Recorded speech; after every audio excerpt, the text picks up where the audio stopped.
katakan penuhi kami. Penuhiku, penuhiku dengan hadiratmu. Urapi kami ya Tuhan. Urapiku dengan Lebih lagi katakan penuhi kami, penuhi kami. penuhiku, penuhiku dengan hadiratmu.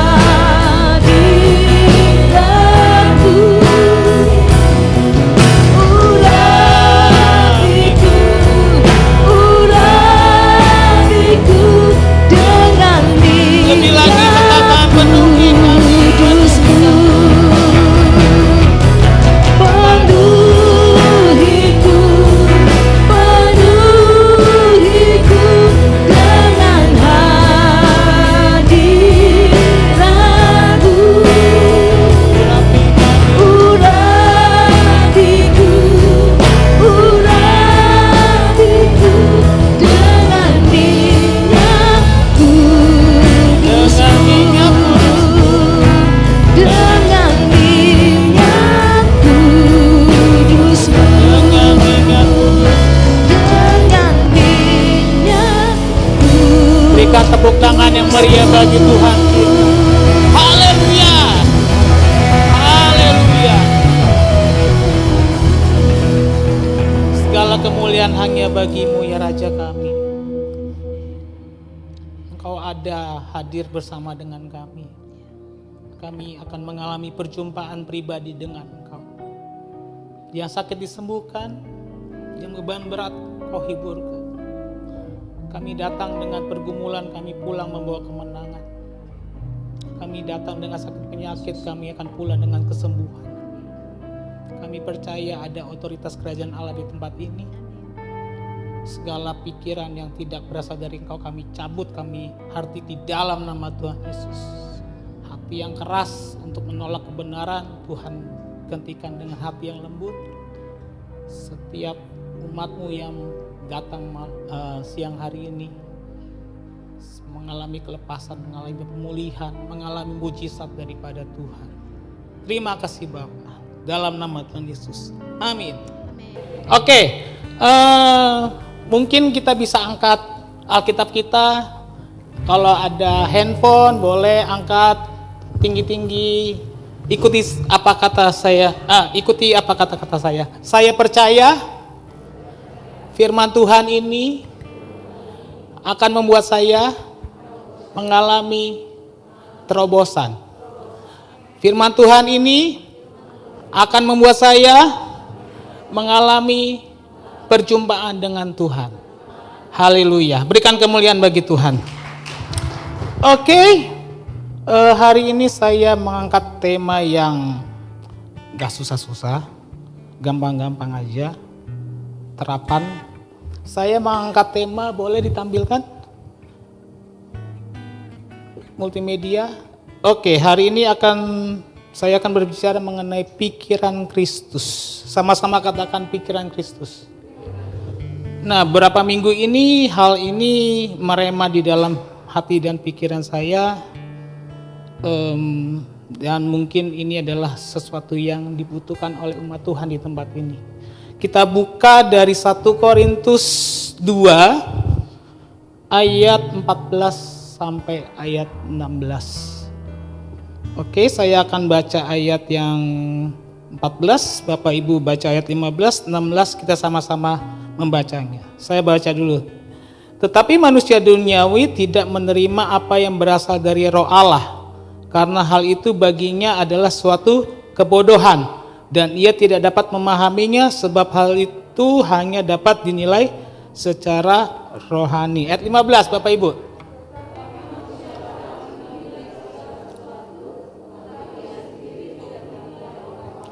Ayat 16 sama-sama kita baca. 3, 2, 1. Sebab siapakah yang dapat mengetahui pikiran Tuhan sehingga ia dapat menasihati dia? Tetapi kami memiliki pikiran Kristus. Kami mematahkan setiap, next-nya.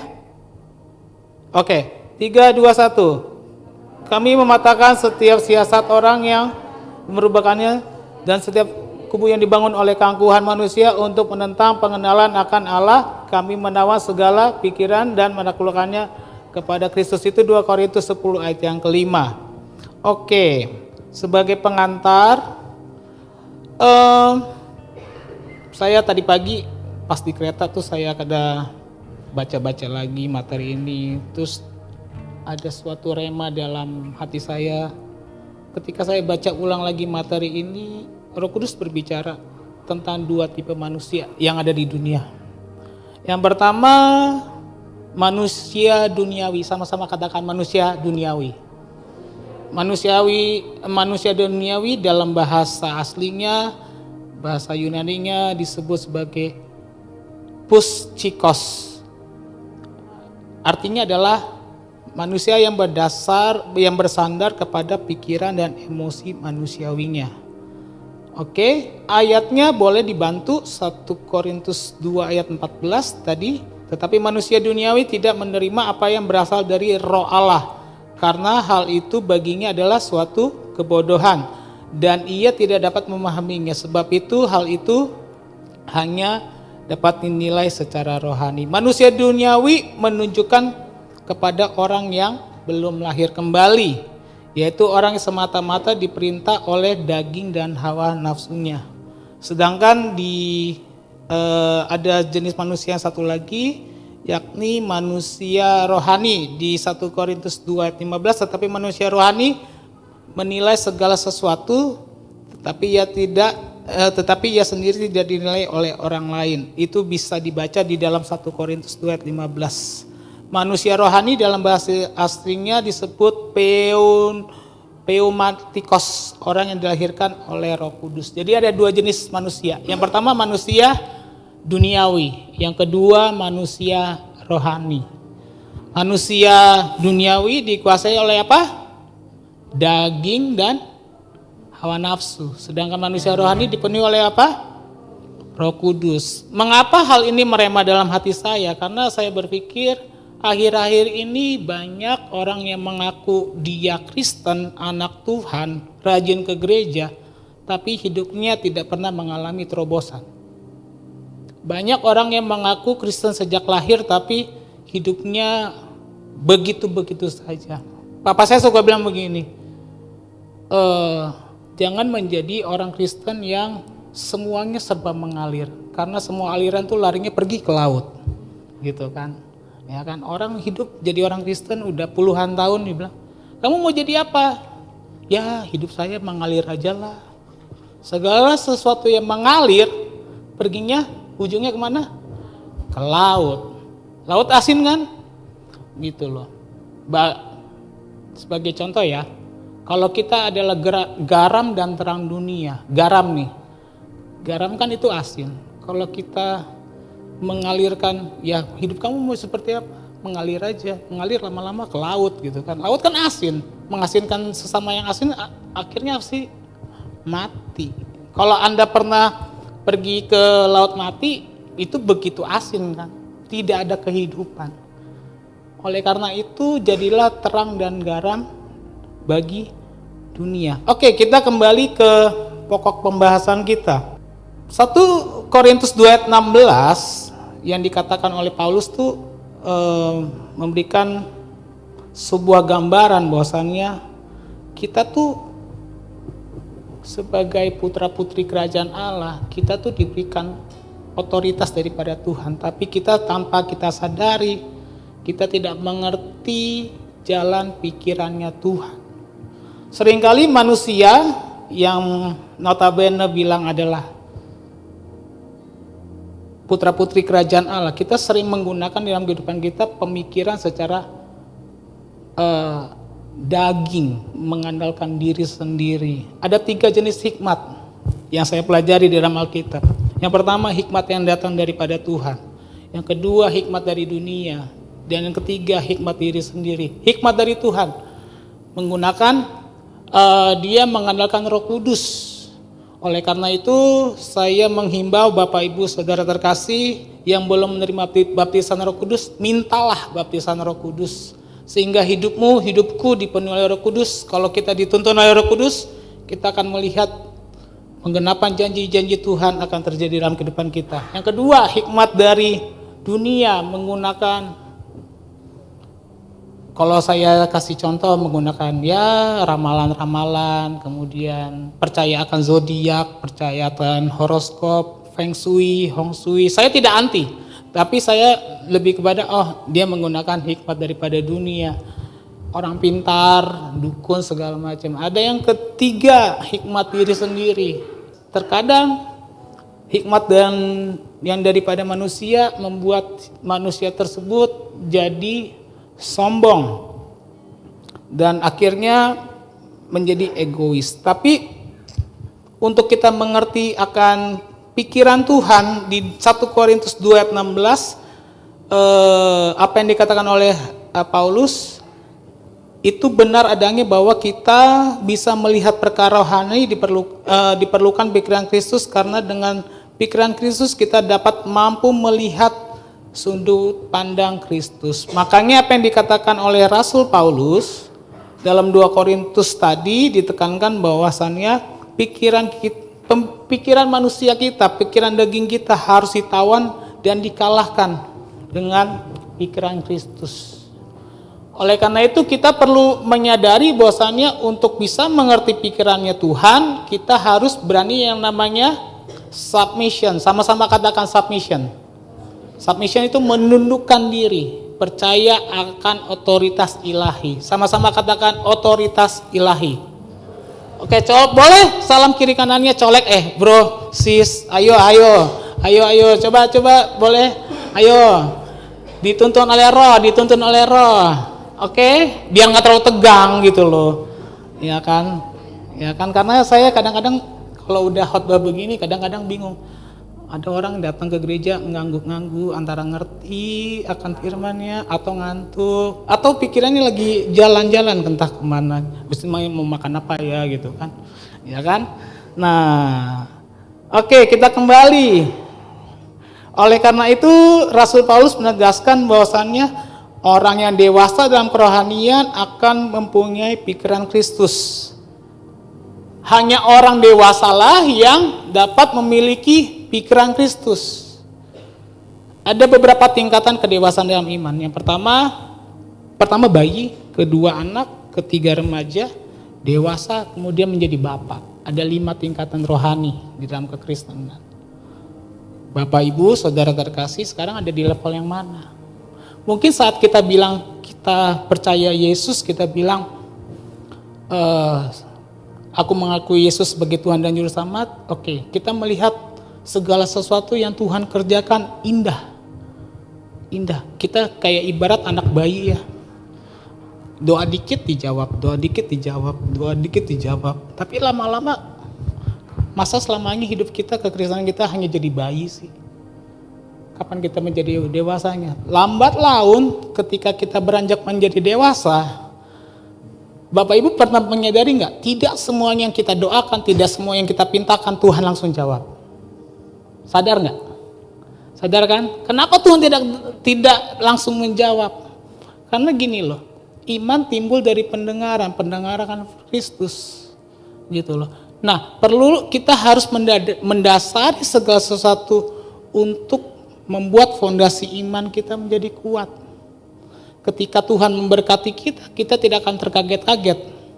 Ketika Tuhan memberkati kita, kita tidak shock dengan semua yang Tuhan kasih. Kita bisa bertanggung jawab dengan apa yang Tuhan sudah kasih. Kalau anak kecil kan cenderung dikasih mainan apa sih? Dikit-dikit apa? Rusak, beli lagi. Kalau begitu mudahnya kita mendapatkan, begitu juga kita mudah untuk merusakkannya. Kalau kita mudah mendapat, kita cenderung kurang bertanggung jawab. Tetapi kalau kita naik level menjadi seorang yang dewasa, Tuhan tuh kadang-kadang, ya tunggu ya, sabar ya, gitu, sabar.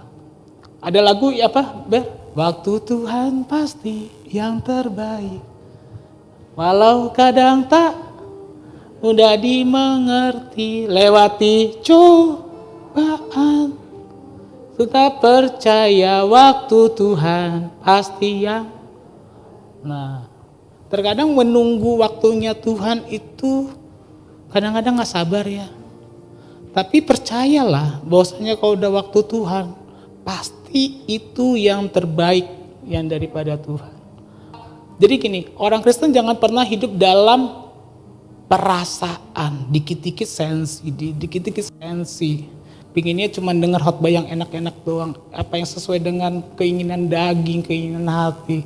Dikritik sedikit langsung selamat tinggal, provision gitu kan, cari gereja lain gitu loh.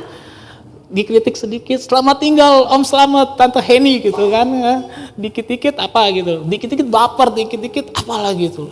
No, justru kita di sini sedang belajar untuk menjadi pribadi-pribadi yang dewasa. Katakan pribadi-pribadi yang dewasa. Oke, kalau menjadi pribadi-pribadi yang dewasa, kita akan cepat bertumbuh dan akhirnya kita mempunyai pikiran Kristus. Oke, kita harus sepakat tentang beberapa hal yang akan saya terangkan berikut ini. Oke, yang pertama, pikiran Kristus bukanlah sebuah angan-angan atau mimpi di siang bolong. Jadi, pikiran Kristus bukan sebuah angan-angan, tapi sebuah kenyataan, real. Oke, tetapi pikiran Kristus adalah kebutuhan utama untuk kita supaya kita mengerti posisi kita di dalam Yesus. Sadarilah posisimu di dalam Kristus. Status kita adalah anak, status kita putra-putri kerajaan Allah. Oleh karena itu, jangan pernah membuat nilai hidupmu menjadi rendah. Jangan pernah tukarkan imanmu demi jabatan, demi ketenaran, demi apapun, sehingga engkau meninggalkan Kristus. Sangat-sangat rendah fondasi imannya. Karena sesuatu, diinginkan sesuatu, ganti KTP, meninggalkan Tuhan. Tapi di sini semoga nggak ada ya. Jangan karena ingin mendapatkan sesuatu, ingin mengejar sesuatu, akhirnya meninggalkan Yesus demi sesuatu yang fana. Jangan sampai begitu. Selanjutnya, pikiran Kristus bertolak belakang dengan hikmat manusia.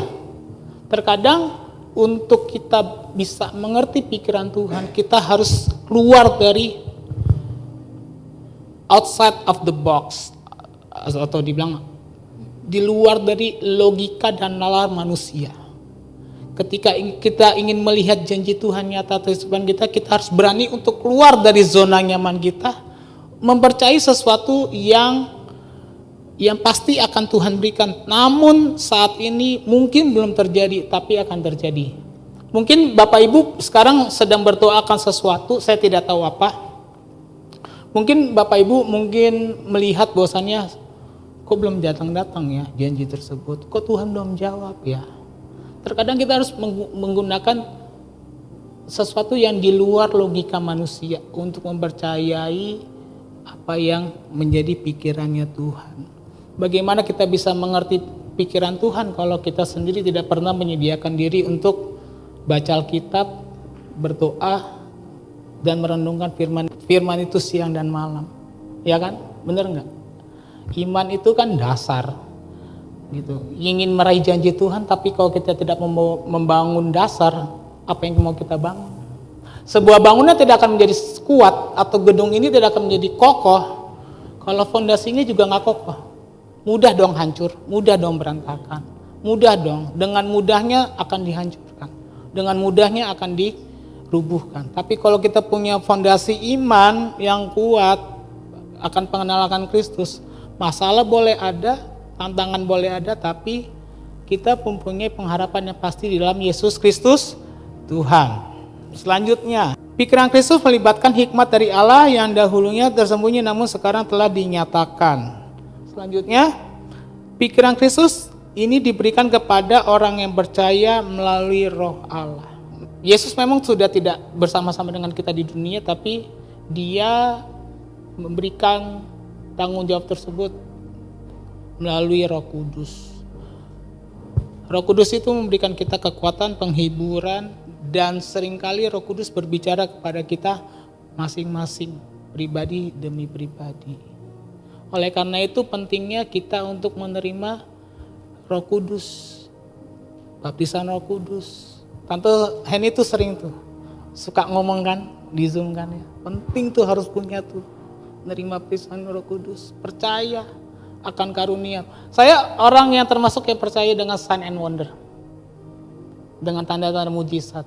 Karena hidup saya dari kecil sampai sekarang penuh dengan mujizat. Dulu keluarga kami tinggal di pinggir kali Ciliwung ya. Kalau udah hujan dikit banjir. Dulu kami tinggal di Kampung Melayu. Benar-benar di dekat kali Ciliwung gitu ya, Kampung Melayu gitu. Terus pertama kali punya mobil tuh ya mujizat gitu kan, mobil Hijet 1000 tahun 87 kalau nggak salah. Tuhan bawa tuh lama-lama akhirnya bisa punya rumah di Bekasi, kemudian punya rumah lagi di mana. Dan itu semuanya hasil daripada mujizat demi mujizat. Gitu loh. Pernah suatu kali lihat pameran mobil gitu ya. Pi, bagus ya Pi mobilnya gitu kan. Terus papi saya bilang gini, doa aja, pasti kalau Tuhan udah bilang iya pasti terjadi. Terus saya doa keliling gitu kan, dalam nama Tuhan Yesus ini. Ya begitu. Saya puterin dalam nama Tuhan Yesus, mobil ini jadi mobil saya gitu kan. Lama-lama tuh kejadian loh. Gak lama tiba-tiba ada seorang hamba Tuhan atau pengusaha gitu ya. Parah, saya lihat mobilnya lagi butut begitu ya. Mau nggak mobil baru gitu. Dalam hati saya puji Tuhan gitu kan, doanya dijawab. Nah, banyak perkenanan Tuhan, banyak mujizat, tapi ya segala sesuatu ini kan terjadi kan bukan proses seketika itu juga gitu loh. Tidak seketika itu juga.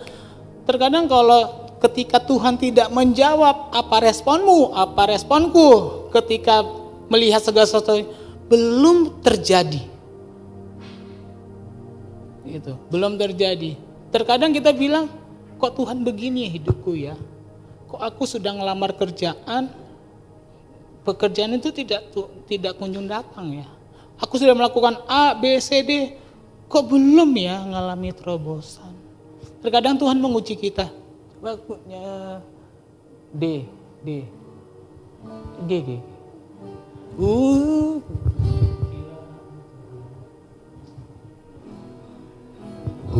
Ujilah aku. Sama-sama nyanyi. Cobalah nyanyi lagi. Selidiki. Apakah apa? Mataku apa? Mata. Sering kali Tuhan tuh sedang menguji hati kita loh. Kita kan cuman bilang, kita kadang-kadang suka nyanyi yang lirik keduanya. Aku cinta padamu Tuhan. Kita kan sukanya yang itu, aku cinta padamu Tuhan. Tapi untuk lirik pertamanya apa? Selidiki apa? Ujilah aku tuh. Udah gak apa-apa Ber. Kita bilang kita cinta Tuhan, tapi kita tidak bersedia hati kita untuk diuji. Gak mungkin. Boleh gak kita merenung sebentar gitu loh. Kita bilang, Tuhan uji deh hati saya. Uji nih. Apakah aku benar-benar sungguh-sungguh mengasihi Yesus? Uji deh hatiku, apakah mataku benar-benar tertuju padamu atau mataku hanya tertuju kepada berkat-berkatmu saja. Gitu loh. Siapa yang bilang hidup kekristenan itu selamanya indah, selamanya enak? No. Mengiring Yesus keputusanku, mengikut Yesus keputusanku, mengikut Yesus keputusanku, ku tak ingkar. Kita mengikuti Yesus tuh itu janji sekali untuk selama-lamanya. Kita nggak boleh mengingkari, gitu loh. Kalau Yesus pernah pikul salib, menjalani kekristenan tuh juga, hidup Kristen tuh juga harus berani untuk pikul salib. Ingin melihat janji Tuhan tergenapi, pikul dulu salibnya. Gitu loh. Kita akan melihat gini, kita akan melihat terjadi breakthrough dalam kehidupan kita. Memang iya, tapi melewati prosesnya. Terkadang Tuhan menguji kita, apakah kita mau pikul salib atau tidak. Seringkali kita ingin cari jalan instan, jalan pintas. There is no shortcut in faith. Tidak ada namanya jalan pintas untuk mengikuti Yesus. No. Life is journey. Perjalanan mengikuti Yesus itu perjalanannya terus menerus progresif. Menjadi seperti Kau, Yesus. Menjadi seperti Kau, Yesus. Menjadi sempurna dalam seluruh hidup. Menjadi apa? Seperti Kristus. Christ in me, the hope of glory. Kalau Yesus di dalam kita, ada pengharapan akan kemuliaan Tuhan. Makanya tadi saya minta lagu, kemuliaan Tuhan dinyatakan sekarang. Karena kalau kita mengerti akan lagu tersebut, Tuhan ingin kita untuk menyatakan kemuliaannya. Bukan hanya untuk kemuliaannya Dia saja, tapi kita menjadi berkat dimanapun kita berada. Selanjutnya, makanya pikiran Kristus menjadi kebutuhan utama kita agar kita sadar betapa sangat bernilainya dan berharganya hidup kita. Sadarilah bahwasannya hidupmu, hidupku berharga di matanya. Sadarilah hidupmu, hidupku sebenarnya kita tuh kaya. Tapi kenapa kita tidak bisa menikmati kekayaan? Karena pola pikir kita miskin. Inginnya berkat aja, berkat aja. Ingat loh, kita ini kalau kita dipercayakan berkat oleh Tuhan, dengan kekayaan, dengan apapun, kita tuh bukan pemilik. Kita tuh cuman hanya pengelola.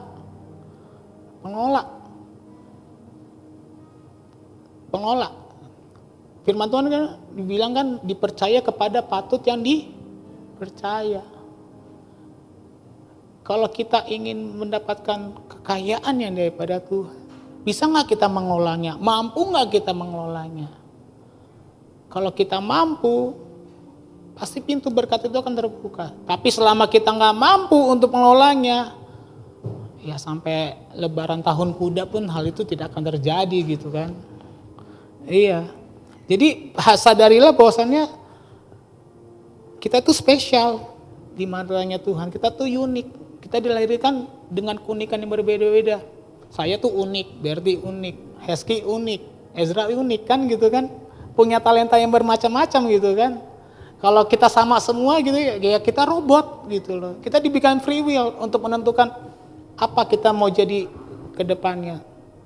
Gitu loh. Tapi ingatlah bahwasanya kita diciptakan secara spesial. Dalam kita mengiringi Yesus, bukan hanya sekedar tata kata, hanya kata-kata saja, tapi kita harus bertindak. Kalau tidak ada bertindak, ya percayalah hidup kita akan begini-begini aja, mandek, tersumbat, gak ada terobosan. Tidak ada terobosan iman, tidak ada sebuah breakthrough kalau kita hanya sebatas lip service. Tapi bertindaklah, masuklah lebih dalam ke dalam panggilannya Tuhan dan berjalanlah bersama dengan Tuhan. Dan kita akan mengalami yang namanya terobosan demi terobosan. Ayo kita masuk ke inti daripada khotbahnya. Tadi baru pembukaan doang. Oke, ciri pikiran Kristus. Yang pertama, Matius 9 ayat 4. Kita sama-sama baca 3, 2, 1. Tetapi Yesus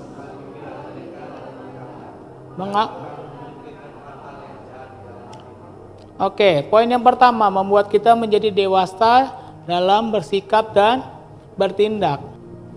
tanpa kita sadari, pikiran jahat tuh selalu tuh menyerang kehidupan kita. Selalu ada perdebatan antara si jahat dengan si baik, si jahat dengan si baik, yang jahat dengan yang itu. Namun itu bukan, bagi saya bukan mengenai benar atau salah, tapi bagaimana responnya kita. Apakah kita bisa bertindak menjadi dewasa dan juga bersikap dewasa. Responmu menentukan tindakanmu, dan tindakanmu menentukan masa depanmu. Berarti berhati-hatilah di dalam merespon, berhati-hatilah di dalam bersikap, berhati-hatilah dalam bertindak. Tidak segala sesuatu yang kita dengar dari dunia ini harus kita terima. Tidak semuanya. Kita harus sesuaikan dulu dengan, sesuai nggak sih dengan perkataan Tuhan, sesuai dengan firman Tuhan. Uji dulu segala sesuatunya.